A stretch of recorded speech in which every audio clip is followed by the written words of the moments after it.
স্বাগত জানাচ্ছি TVN24 এর বিশেষ আয়োজন TVN স্পেশালের সাথে আছি তাহিয়া রুবাইয়া তপলা। আজ আমার সাথে স্টুডিওতে উপস্থিত আছেন বিশেষ চারজন ব্যক্তি। আমরা সোলস ব্যান্ডের নাম আসলে কম বেশি সবাই জানি, যারা আমরা গান শুনতে পছন্দ করি। সোনালী প্রজন্মের এই ব্যান্ড বাংলাদেশের জন্মের পরবর্তী সময়ে দেশের তারুণ্যকে পুঁজি করে যাত্রা শুরু করে এবং এরপর থেকে শুধুমাত্র বাংলাদেশ নয়, পুরো বিশ্বের যেখানেই বাংলা ভাষাভাষী মানুষ আছে সেখানেই কিন্তু আসলে এই ব্যান্ড মানুষদেরকে, বাংলা ভাষাভাষীদেরকে এবং বাঙালি কমিউনিটির যারা বাসিন্দা রয়েছেন তাদেরকে মাতিয়ে রেখেছেন। এবং দেশের সব থেকে প্রাচীন এবং ঐতিহ্যবাহী এই ব্যান্ডের তিনজন শিল্পী আমার সাথে রয়েছেন এবং সম্প্রতি এই ব্যান্ড 50 বছর পূর্তির যে সেলিব্রেশন করছে, পুরো বিশ্বে বিভিন্ন জায়গায় ট্যুর দিচ্ছে, বিভিন্ন জায়গায় যাচ্ছেন, সেই ট্যুরের একজন আয়োজক কমিটির সদস্য আমার সঙ্গে রয়েছেন। এই চারজন অতিথির সঙ্গেই শুরুতে পরিচয় করিয়ে দিব।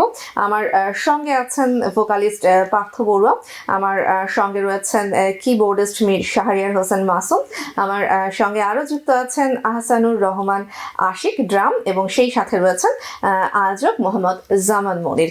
আমরা আলোচনা শুরু করতে চাই। পার্থদা, প্রথমে আপনাকে দিয়েই শুরু করব। 50 বছর পূর্তি হয়েছে এবং আপনারা এই যে ট্যুরে এসেছেন, প্রথমে তো ওয়েলকাম টু নিউ ইয়র্ক। কেমন যাচ্ছে ট্যুর? কেমন হচ্ছে এখানকার আয়োজনগুলো? সাধারণ মানুষের সাথে, ভক্তদের সাথে নিশ্চয়ই অনেক দেখা হয়েছে, তাদের রেসপন্স কেমন পাচ্ছেন? 50 বছরের সেলিব্রেশনটা আমরা শুরু করেছিলাম ইউকে থেকে। ওখানে প্রথম শো করেছি, তারপর আমরা অস্ট্রেলিয়ার 6টা বিগ সিটিতে, আমরা মেজর সিটিগুলোতে শো করেছি।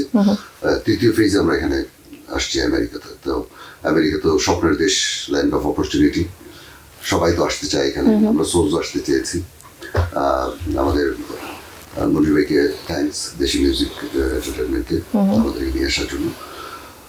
আমরা যে কটা শো করেছি তাতে আমাদের দর্শকদের যে উপস্থিতি এবং যে সাড়া পেয়েছি, এটা অভূতপূর্ব। আমাদেরকে এত ভালোবাসে, আমাদের গান এত ভালোবাসে, এটা ভাবতে আমাদের একেবারে অন্যরকম একটা এক্সপিরিয়েন্স। আর এই ব্যান্ডটা 50 বছর হলেও আমরা হচ্ছে থার্ড জেনারেশন। আমরা যারা আছি, আমি 89 থেকে, তো অলমোস্ট 30 বছরের বেশি। এরা দুজন আমার সাথে 25 বছর আজকে।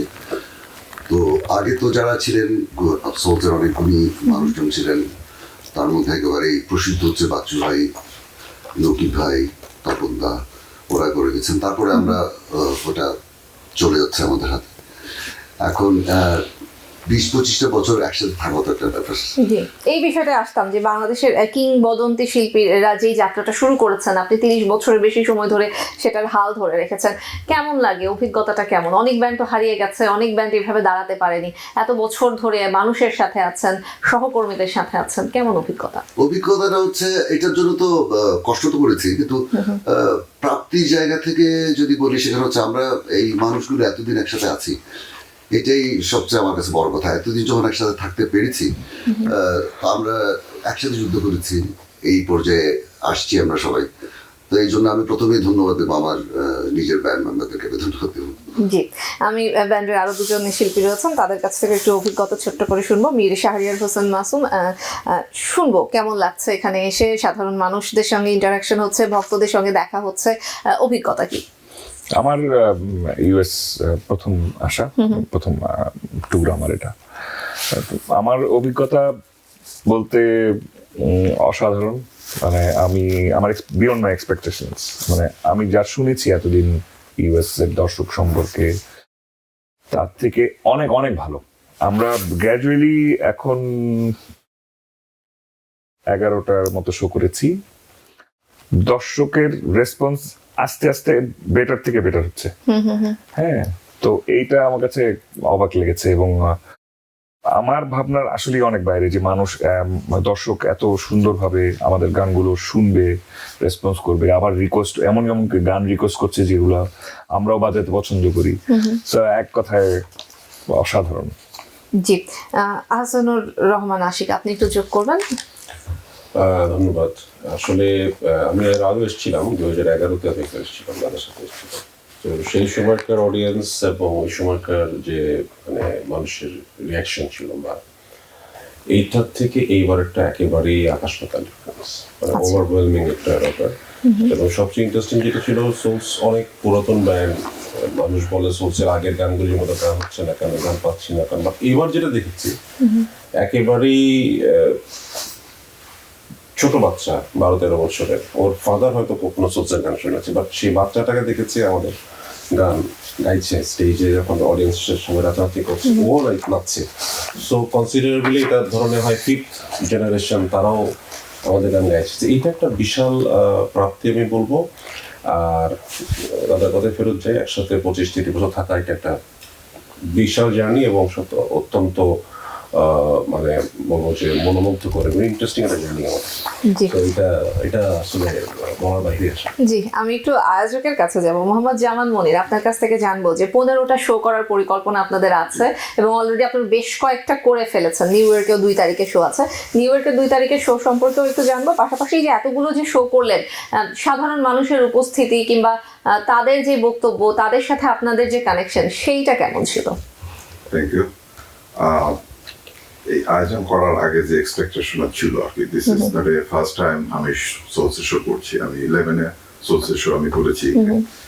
কম্পেয়ার টু 11 ইন বিটুইন বিভিন্ন কনসার্ট অর্গানাইজ বাই দেশি মিউজিক এন্টারটেনমেন্ট, কিন্তু এই বছরের কনসার্টটা ছিল অ্যাকচুয়ালি ওনাদের যেহেতু special 50 years anniversary concert, so ওইটাকে টার্গেট করে আমরা অ্যাকচুয়ালি গত 2 থেকে 3 বছরে দাদার সাথে আমার যে কনভারসেশন হয়েছে এবং ওই কনভারসেশনে বেস করে আর অনেকদিন পরে এই শো বিজনেসে আমার আবার পদার্পণ, এবং এটা পদার্পণের মেইন কারণ হচ্ছে সে পারছে না, এবং ওনার কারণেই আমাকে এই 50 ইয়ার্স শোটা দাদার ইচ্ছা ছিল যে আমাদের অর্গানাইজেশনের মাধ্যমে করা, এবং 11 আর এটার মধ্যে আকাশ পাতাল তফাৎ হচ্ছে যে এখন মনে হচ্ছে যে এই শোটা যেভাবে হচ্ছে বিভিন্ন স্টেটে এবং সোলসের যে এত পপুলারিটি, যেটা আমরা 10 বছর আগেও বুঝিনি। আর নাও ব্যান্ড শোর যে একটা যে আলাদা ইমেজ, আর ব্যান্ড শোর আলাদা ওনাদের যে পপুলারিটিস যে স্কাই হাই, এই বিভিন্ন যতগুলো আমরা যেখানে যাচ্ছি আমরা রিয়ালাইজ করতেছি না আমার that is the right decision, they came to the right time, যে পাবলিক তাদেরকে চাচ্ছিল অনেকদিন ধরে, আর এই ধরনের একটা কনসার্ট তারা অনেকদিন এক্সপেক্ট করতেছিল। আমরা মনে হয় পাবলিকের এক্সপেকটেশনটা ফুলফিল করতে পারছি, এবং ভবিষ্যতে যে এতগুলো শো আছে আশা করবো যে এটা আরো উত্তরোত্তর আরো সুন্দর হবে আমাদের এই ট্যুরটা। জি, পার্থ বলো, একটু গান নিয়ে আপনার কাছে জানতে চাই যে 30 বছর আগের যে গানগুলো ছিল, তখনকার গান, এখনকার গান, মানে তখনকার দর্শকদের মাতিয়ে রাখা, এখনকার দর্শকদের মাতিয়ে রাখা, এই দুটোর পার্থক্যটা যদি আপনাকে আসলে করতে বলি, কিভাবে করবেন? কোন কোন বিষয়গুলোর উপর ফোকাস করবেন? আমার কাছে কোনো পার্থক্য নেই। আচ্ছা, গান গানই গান, যেটা গান ভালো হবে, যেটা গান ভালো গান, সেই গানটা মর্ম আগেও যা ছিল এখনো তাই হবে। রবীন্দ্রসঙ্গীত শুনছে না মানুষ, 200 বছর আগের গান এখনো তো রবীন্দ্রসঙ্গীত জোর সারেনি। তো গান যদি ভালো হয়, গানের বাণী যদি ঠিক থাকে, গান যদি গাওয়া হয়, এবং একটা জিনিস খালি এখানে পার্থক্য আছে, সেটা হচ্ছে 30 বছরের আগের গান হোক বা 3 সপ্তাহ আগের গান হোক, আমাদের যে ক্যাটাগরিতে আমরা একটা ব্যান্ড করি, আমাদের কিন্তু একটা স্টেজের এক্সিকিউশনের ব্যাপার আছে। গানটা শুনতে যেরকম আপনি টেপে শুনতে যেরকম লাগবে, আমাকে যখন স্টেজে তুলবেন আপনি, আমাদের ওই জিনিসটা আমাদের ওটার কাছাকাছি আমাদের পারফর্ম করতে হবে। ওটা হচ্ছে আমাদের চ্যালেঞ্জ আসলে। ওখানটাই হচ্ছে অন্যান্য আর্টিস্ট আর ব্যান্ডের মধ্যে ডিফারেন্সটা এখানে। তো ওই জিনিসটা এক্সিকিউশন করতে পারছি না। গানটা শুনেছি একরকম, যখন সামনাসামনি শুনতে যাচ্ছে তখন অন্যরকম হলো কিনা, ওই জায়গাটাই আমরা ফোকাস বেশি, এবং আমরা চেষ্টা করি আমাদের সর্বস্ব দিয়ে, যে প্রতি শোতে আমাদের সর্বস্ব দিয়ে গাইতে বাজাতে। তো এই জন্য আসলে আমি কখনো দর্শকের আমার কাছে কোনো ফারাক নেই, আমার কাছে সবসময় দর্শক। কিন্তু মাঝে মাঝে দর্শকদের একটা অংশ অভিযোগ করেন যে আগেকার গানগুলো যেরকম মানে বছরের পর বছর ধরে মানুষের মনে গেঁথে আছে, এখনকার গান মানুষের মনে গেঁথে থাকার সংখ্যা তুলনামূলক অনেকটা কমেছে। এটার এই জবাবটা আমি অনেক জায়গায় দিয়েছি, তা আপনাকেও দিই, আপনি যখন কোশ্চেনটা তুললেন। আগের গানগুলি তো সবগুলি ভালো হতো না, যে গানগুলি ভালো হতো সেই গানগুলি কিন্তু এখন শোনে, সেই গানগুলি টাইমটা ট্রাভেল করে আসছে। তা এখনো যে গান হচ্ছে, তখনও সব গান ভালো হতো না, এখনো সব গান ভালো হয় না। তখনও কিছু গান ভালো হতো, এখনো কিছু গান ভালো হয়। এখনকার গানগুলি যখন সময় যাবে, তখন সময় বিচার করবে কোন গানগুলো সেই গানগুলো টিকে থাকবে। তো ভালো খারাপ মিলেই কিন্তু আমাদের চলতে হয়। তো গান সবসময় তৈরি হচ্ছে, সেটা হচ্ছে গান যখন একটা গান ট্রাভেল করে যায়, 10-15 বছর ট্রাভেল করে যায়, তখন সেটাকে আমরা বলি যে এটা ভালো গান। বিষয়টা হচ্ছে এটা। তো এখনো গান হচ্ছে। তো আমাদের বেলায় যদি বলেন, আমাদের নিঃসঙ্গতা গান বের করেছি তো সেই 93-তে, 30 বছর অলমোস্ট 30 বছর হয়ে 30 গেছে। বছর হয়ে তো ওটা যখন স্টেজে গান করি, আমি তো 30 বছর আগে এখনকার মধ্যে কোনো ডিফারেন্স খুঁজে পাই না। এখনকার শিল্পীদের কিছু শিল্পীদের অভিযোগ আছে, নানান রকমের অভিযোগ, কপিরাইটের অভিযোগ করা হয়, কিংবা দেখা যায় যে এখন তো আসলে পুরো বিশ্বটা আমাদের হাতের মুঠোয়, আমরা ইউটিউবে বিভিন্ন দেশের অন্যান্য দেশের গানগুলো কিংবা অন্যান্য কন্টেন্টগুলো খুব দ্রুত পাচ্ছি। সো প্রতিযোগিতার জায়গাটাও অনেক বেড়ে গেছে, আবার শিল্পীর সংখ্যাও অনেক বেড়ে গেছে। সেই জায়গাটাকে কিভাবে মূল্যায়ন করবেন? Because people sneeze. Because not everyone washes their hands. Because kids touch a lot of things. Set a date to get your COVID shot and RSV if eligible. Because if you're wondering, should I get my COVID shot? Think about other people. Learn more at nj.gov/health/vaccines. Copyright ইস্যুটা তো আসলে কোনো issue না। এটা issue তো, এটা কেন সবাই ইস্যু বলে এটাই বুঝলাম না। আমি একটা গান করলাম, আমি গানটা সুর করলাম, এটা সুরকারদের কাছেই কিন্তু বেসিক্যালি রাইটটা থাকে। তারপরে যিনি লিখে তার একটা পার্সিয়াল রাইট থাকে, যিনি গান তার একটা পার্সিয়াল রাইট থাকে। তো যারা গানটা করলো তাদের গানটা অন্যজন করে ফেলবে তাদেরকে না জানিয়ে, বা তাদেরকে কোনো মনিটরি কোনো কিছু না জানিয়ে, তো এটা তো কোনোদিন ঠিক হতে পারে না। এটা যার গান, তার থেকে পারমিশন নিলাম না, তার থেকে কিছু বললাম না, তাকে জানালাম না, ওই গানটা আমি গেয়ে দিলাম স্টেজে, গাইছি, ওটা দিয়ে আমি পয়সা আর্ন করছি, ওইটা আমি যদি ইউটিউব চ্যানেলেও তুলতে যাই, ওখান থেকে যদি পয়সা আর্ন করতে যাই, তাহলে তো ঝামেলা।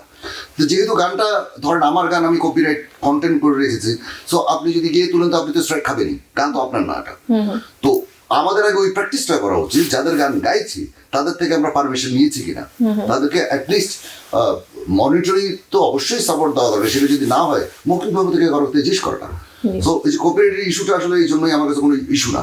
আপনি আরেকজনের গান তো গাইতে পারেন না, ইউ ক্যানট ডু দ্যাট। প্রতিযোগিতা অনেক বেড়ে যাচ্ছে হ্যাঁ, সেই বিষয়ে। আপনি তো আরেকজনের গাইতে পারেন। আর প্রতিযোগিতা তো হবেই। আগে আমরা যখন শুরু করেছি তখন টেলিভিশন ছিল একটা বাংলাদেশে, অনলি বিটিভি। এখন বোধহয় আমাদের বাংলাদেশের চ্যানেল বোধহয় 26 থেকে 30টার মতো হবে। তো খুব স্বাভাবিক, যত চ্যানেল বাড়বে তত কম্পিটিশন বাড়বে, কারণ ওই চ্যানেলের তো ফিড দরকার, তারও 5টা তার শিল্পী দরকার সপ্তাহে চালানোর জন্য। তো এখন আগে টেলিভিশনের জন্য থাকতো একটা টেলিভিশনে 5 জন অকুপাই হলে হয়ে যেত, কিন্তু এখন তো 30টার জন্য 150 জনকে লাগবে। তো ইনপুটও বেড়েছে। তো এটা ভালো না যে বেশি মানুষ গান গাইছে, বেশি মানুষ গান দেখছে, শুনছে, আর অনেকগুলো টেলিভিশন থাকাতে কম্পিটিশন বেড়েছে। যাদের প্রোগ্রাম ভালো তাদেরটা দেখছে, তাদেরটা ভালো। আমি একটু আপনার ব্যান্ডের বিষয়ে আবার আসতে চাইবো, যে আপনি তো 30 বছরের বেশি সময় ধরে হাল ধরে রেখেছেন। আপনার যারা পূর্বসূরি ছিল, অনেক কিংবদন্তি শিল্পীকে আমরা পেয়েছি সোলসের মাধ্যমে, তাদের অবদান কতটুকু আজকের সোলস? অনেকটা তাদের অবদান কতটুকু, মানে তাদেরই তো পুরোটুকু অবদান। ওনারা করেছে বলেই তো আমরা তারপর থেকে রান করেছি। ওনারা না করলে তো এটা রানই করতে পারতাম। তো অবদানের চাইতে পুরো credit goes to them, all credit goes to them. জি, আমি একটু শাহরিয়ার হোসেন মাসুম একটু আপনার কাছ থেকে শুনবো যে কনসার্টগুলোতে কিংবা স্টেজ শোগুলোতে আসলে এখন দর্শকদের উপস্থিতি কেমন দেখা যায়? আমাদের দেশে তো খুবই ভালো। ইভেন আমি আপনাকে বলবো যে আমাদের বাংলাদেশি ব্যান্ডেরই নেই এখন রুল করছে বাংলাদেশ। বড় বড় কনসার্ট সব ব্যান্ড এরিনাতেই হচ্ছে, এবং আমাদের এখানে এখন কনসার্ট ভেন্যুর সংখ্যাও বেড়েছে এবং কনসার্টের পরিমাণও বেড়েছে। বিভিন্ন অকেশনে কনসার্ট হচ্ছে। আর আমি আপনাকে আমার আগের উত্তরেও বলেছি যে আমি অভিভূত যে এখনকার মানে আমেরিকার দর্শকেরও রেসপন্স নিয়ে, সেখানে উপস্থিতির অবস্থাও অনেক ভালো। আমাদের কিছু কিছু শোতে দেখা গিয়েছে দর্শকরা টিকিট কিনতে পারেনি, এবং কিছু ভেন্যুতে দেখা গেছে দর্শক বাইরে অপেক্ষা করেছে। সো এটা আসলে অভাবনীয়। আহসানুর রহমান আশিক, একটা বিষয় আপনার কাছে জানতে চাইবো যে আমাদের দেশে এত যে ভালো ভালো শিল্পী এইভাবে আমরা মাতিয়ে রাখতে পারছি দর্শকদেরকে, সেখানে দেখা যায় যে বেশ বড় বড় কিছু প্রোগ্রামে, বড় বড় কিছু অনুষ্ঠানে বিদেশ থেকে শিল্পী নিয়ে আসা হয়। এই বিষয়টিকে আসলে কিভাবে দেখেন? মানে আমরাই তো সেটা পারি, কিন্তু সেখানে আমরা কেন বিদেশিদেরকে দিয়ে রিপ্লেস করছি? আমি বাংলাদেশের কথা বলছিলাম। বাংলাদেশের কথা যেটা বলি সেটা হচ্ছে আমাদের একটা অদ্ভুত রকমের মানসিকতা গ্রো করেছে ফর সাম রিজন, যে আমরা আসলে নিজেদের শিল্পী, নিজেদের ঐতিহ্য, নিজেদের সম্পদ নিয়ে আসলে আমরা খুশি না। একটা পর্যায়ে দেখা যায় যে আমাদের একটা বেশিও একটা ব্যান্ডের পিছনে হয়তো সাপোজ বাজেট থাকে 5 লাখ বা 10 লাখ, সেখানে সেম জিনিসটা হয়তো জাস্ট বর্ডার ক্রস করলেন, বাইরে থেকে কাউকে আনলে 1 কোটি হতে পারে, 2 কোটি হতে পারে। এই মানসিকতার ব্যাপারটা আসলে লাস্ট অনেক বছর, 10-12-15 বছর ধরে এটা ডেভেলপ করছে। আমার মনে হয় এই প্র্যাকটিসটা আসলে আমি আমার বাংলা সঙ্গীতের পক্ষে দাঁড়িয়ে কথা বলতে এটা ঠিক, কারণ নিজের সঙ্গীত নিজের ঐতিহ্য আগে। কারণ আমরা যাদের গান নিয়ে মাতামাতি করে যাদেরকে দেখি তারা কিন্তু তাদের সঙ্গীতকে আগে প্রায়োরিটি দেয়, তারপর অন্য সঙ্গীত নিয়ে চিন্তা ভাবনা করে। বাট আমাদের ক্ষেত্রে ব্যাপারটা উল্টো, এবং আমার মনে হয় এই প্র্যাকটিসটা আসলে বন্ধ হওয়া উচিত। কারণ আমরা এই দেশে এসে বুঝতে পারছি এই দেশের মানুষ আমাদের গান একইভাবে শোনে, বাংলাদেশে থাকলে তখন ব্যাপারটা অন্যরকম মনে হয়। এই যে ডাবল স্ট্যান্ডার্ড চিন্তা ভাবনা, এটা এখান থেকে বেরিয়ে আসাটা জরুরি বলে আমার মনে হয়। একটা জিনিস একটু যোগ করবেন কিনা, সেটি হচ্ছে যে বিদেশি শিল্পীরা আসলে অনেক রকমের বেশি সুযোগ সুবিধা পায়, এরকম একটা অভিযোগ কিন্তু আমি যদি বাংলাদেশের প্রেক্ষাপটে বলি, বাংলাদেশের শিল্পীরাও কিন্তু মাঝে মাঝে এই ধরনের একটা অভিযোগ করে, একটা অংশ করেন যে তারা আসলে তাদের ইনস্ট্রুমেন্ট থেকে শুরু করে আশেপাশের নানান রকম সুযোগ সুবিধা বেশি দেয়া হয়। আমাদের দেশে মানে আমাদের বাংলাদেশের প্রেক্ষাপটে বাংলাদেশের শিল্পীদের, বাংলাদেশের ব্যান্ড দলদের কোনো একটা অনুষ্ঠান করা কিংবা অন্যান্য বিষয়গুলোতে কি কোথাও কি কোনো সংকট কি সৃষ্টি হয় কিনা? রিসেন্টলি যদি বলি লাস্ট 10 বছরে এটা একেবারেই প্রযোজ্য নয়। আচ্ছা, কারণ বাংলাদেশে এখন স্টেট অফ দ্য আর্ট জিনিসপত্র আছে, যেটা আমরা এই দেশে পাই। আমরা ওই দেশ থেকে ওই দেশের বাংলাদেশের কনটেক্সটে যেগুলো ইউজ করি সেগুলো আমরা এখানে চেয়েছি, এবং সেগুলো কিন্তু এখানে আসবে না আমি শুধু ইনস্ট্রুমেন্টের কথা বলছি না, আমি আয়োজকদের পক্ষ থেকে যে সুযোগ সুবিধাগুলো দেওয়া হয় সেগুলোর কথা বলছি। এখন প্রফেশনালিজম অনেক বেশি আছে, আচ্ছা, যেটা আগে 10 বছর আগে ছিল না। এখন অনেক প্রফেশনালিজম চলে আসছে, অন টাইম জিনিসপত্রগুলো হচ্ছে, পিআর অনেক ভালো, কমিউনিকেশন ভালো আসছে, যোগাযোগ ভালো হচ্ছে, ইউটিউব ফেসবুকের কারণে সবাই পৌঁছে যাচ্ছে ঘরে ঘরে। আমি একটু আশিক ভাইয়ের সাথে যোগ করতে চাই, যেমন আমরা কিন্তু আমাদের ডিটেইল পাঠিয়ে দিয়েছি, মনির ভাই জানেন, মনির ভাই আমরা আসার আগে আমাদের একদম ইভেন আমরা কি খাবো সেটাও কিন্তু লিখে দেওয়া আছে। সো সেভাবেই আয়োজক টোটালটা আয়োজন করার চেষ্টা করেছেন। আমার একটা পয়েন্ট হচ্ছে, আমি আমাদের এই যতগুলো জায়গায় আমরা শো করতে গিয়েছি সেখানে আমাদের বাকি আয়োজকদের সাথে আমি কথা বলে যতটুকু বুঝতে পেরেছি যে আমাদের বাঙালি কমিউনিটির ভিতরে যখন বাংলাদেশি শো হয় তখন টিকিট কেনা বা অনুষ্ঠানে অংশগ্রহণ করা নিয়ে এক ধরনের অলসতা প্রকাশ পায়, যে আচ্ছা বাংলাদেশি শো তো টিকিট কিনবো পরে দেখা যাবে। তো তারাই বাইরে দাঁড়িয়েছিল কিন্তু যারা টিকিট আসলে সময় মতো কিনেনি। আবার দেখা গেছে যে বিদেশি কোনো শিল্পী আসলে ও যত তাড়াতাড়ি পারে টিকিট বুক করে ফেলতেছে। সো ওই জায়গাটাতে একটা গ্যাপ আসলে আছে, একবারে যে নাই তা নাই। আমাদের আয়োজকের দিক থেকে সব ঠিক আছে, sound system is everything is right, we are getting perfect place to stay, but এই জায়গাটাতে আমাদের দর্শক আর আমাদের শিল্পী সমাজের মধ্যে একটা ডিফারেন্স রয়ে গেছে। দর্শকদের ওই সাইকোলজিটা এখনো আছে, তারা ইন্টারন্যাশনাল স্পেশালি হচ্ছে ফ্রি শো দেখার একটা টেন্ডেন্সি এখনো আমাদের মধ্যে কেন যেন আছে, আমি জানি না। সো আমাদের এই জিনিসটা ওভারকাম করতে পারলে আমাদের সব জায়গা থেকে আমরা আসলে এগিয়ে আসবো বলে আমার ধারণা। জি, আমি আরো একবার একটু আয়োজক মোহাম্মদ জামান মনির আপনার কাছে যাব। 2 তারিখে নিউ ইয়র্কে একটি শো আছে, সেই শো সম্পর্কে আপনার কাছে জানতে চাইবো, কি পরিকল্পনা করছেন, কেমন প্রত্যাশা? অ্যাকচুয়ালি নিউ ইয়র্কে আমরা যেহেতু বিভিন্ন স্টেটে শো করতেছি, কম্পেয়ার টু দ্যাট নিউ ইয়র্কে অ্যাকচুয়ালি টাফ। কারণ আমাদের এখানকার, এর আগে আমি একটা সংশোধন করি, নিউ ইয়র্কের যে শো আমি করছি দেশি মিউজিক প্লাস, আমার সাথে অর্গানাইজেশন আছে আর কি, সেটা হলো গ্যালাক্সি মিডিয়া। সো গ্যালাক্সি মিডিয়ার সাথে কোঅর্ডিনেট করে আমি নিউ ইয়র্কে সেটা প্রেজেন্ট করতেছি। কিন্তু নিউ ইয়র্কের যে টেন্ডেন্সি, সেক্টরে মাসুম যেটা বললো, যে নিউ ইয়র্কে আমাদের এত বেশি পপুলেশন বা এত বেশি বাঙালি কমিউনিটি আছে যারা বিভিন্নভাবে ফ্রি শো করতে করতে এমন একটা দর্শকের একটা ইমেজটা তৈরি করছে যেখানে হয়তো কোনো টিকিট কেটে বা শো করা সম্ভব না। বাট ওই প্যাটার্নটাকে চেঞ্জ করার জন্যই হয়তো বা আমাদের কাউকে দাঁড়াতে হবে, এবং ওই প্যাটার্নটা চেঞ্জ করার জন্যই হয়তো বা কিছু ভালো কনসার্ট বা ভালো প্রোডাকশন আমাদের যদি আমরা দিতে পারি, তো দর্শকের কাছে আমাদের ওই ইমেজটা ফিরে আনার জন্য এটা একটা আমাদের মনে করি। সেই কারণেই এই যে 2 তারিখে আমরা যে শোটা করছি তার মেইন কারণটা ছিল, যেমন নর্মালি আমি কালকে প্রেস কনফারেন্সে বলেছিলাম যে আমরা যখন বাংলাদেশের কোনো ব্যান্ড বা কোনো হাই প্রোফাইল আর্টিস্ট আনি এখানে কনসার্ট, আমরা সাধারণত নিউ ইয়র্কে আগে শো করি। নিউ ইয়র্কে শো করার পরে তখন বিভিন্ন স্টেটে শোগুলো আমরা করি। কিন্তু যে ধরনের পপুলারিটি ওনাদের আছে সোর্সের, বেস অন দ্যাট আমরা চিন্তা করছি যে প্রথমে আমরা অন্য স্টেটের শোগুলো করার পরে আমরা দেখবো কতটুকু রেসপন্স আসতেছে, বেস অন দ্যাট আমরা নিউ ইয়র্কে শোটা করবো, যাতে মানুষ বুঝে যে না এদের যে রেসপেক্টটা আমরা ঠিক মতন করতে পারবো কি পারবো না।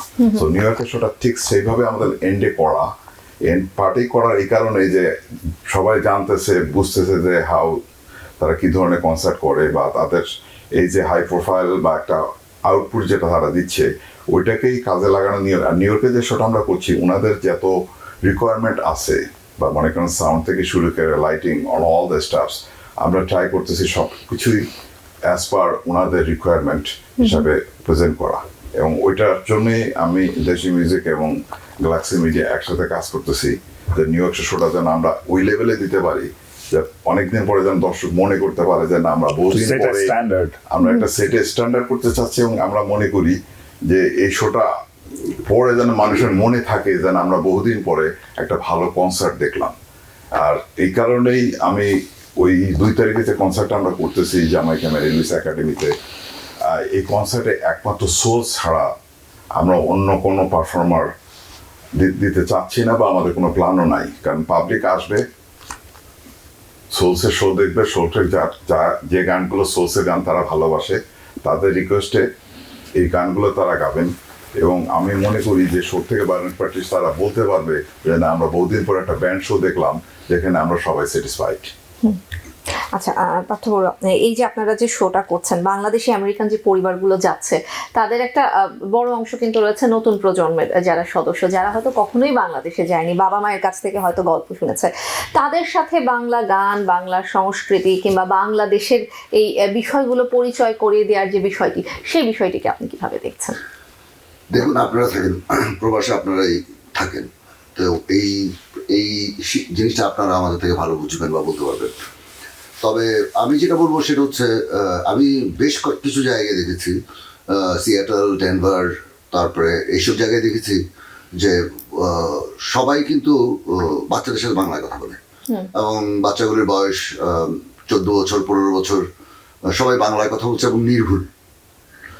এখন আপনি কি চাইছেন সেটা হচ্ছে বড় কথা। আপনার ফ্যামিলিতে আপনি যদি চাইছেন এখানে যারা বড় হয়, এখানে যারা বড় না বড় অ্যান্ড ব্রট আপ হয়, খুব স্বাভাবিক এখানকার বাচ্চাদেরকে সেই বাঙালির সেই পুরোটা কালচারে আপনি তৈরি করতে পারবেন না, এটা বাস্তবতা।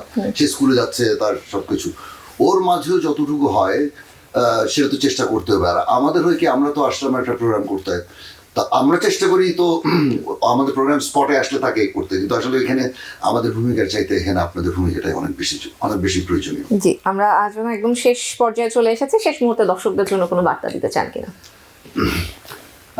টিভিএন এর যারা কলাকুশলী সবাইকে ধন্যবাদ জানাই, আমাদেরকে এখানে আমন্ত্রণ জানানোর জন্য অনেক ধন্যবাদ।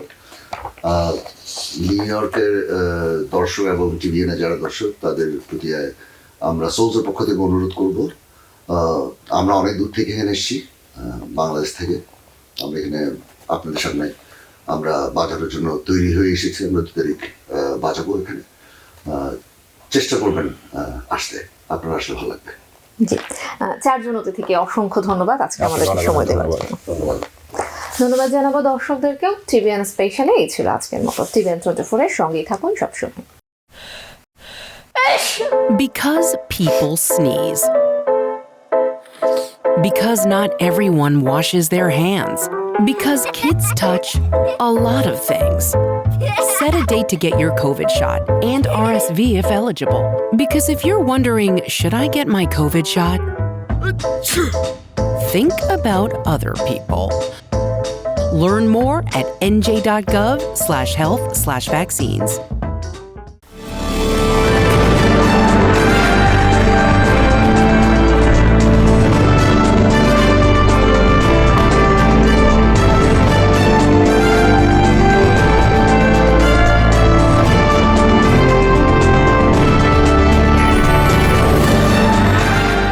টিভিএন 24 টেলিভিশন দেখতে আজই কল করুন 7187776556। লগ ইন করুন www.totalcablebd.com। নিউ ইয়র্ক থেকে সম্প্রচারিত টিভিএন 24 টেলিভিশন বিশ্বজুড়ে বাঙালির কণ্ঠস্বর।